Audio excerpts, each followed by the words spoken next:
This video will show you how to use WinSCP to transfer files from Windows to Linux. Step 1. Download WinSCP. Search WinSCP's official website. Click this button to download.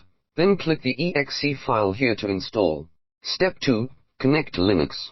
Open WinSCP, click New Session. Input host name, username, and password. Then click Login. Here we can see that on the left is the local Windows system, and on the right is Linux system. Step 3. Transfer files. Select a folder on the left, click Upload.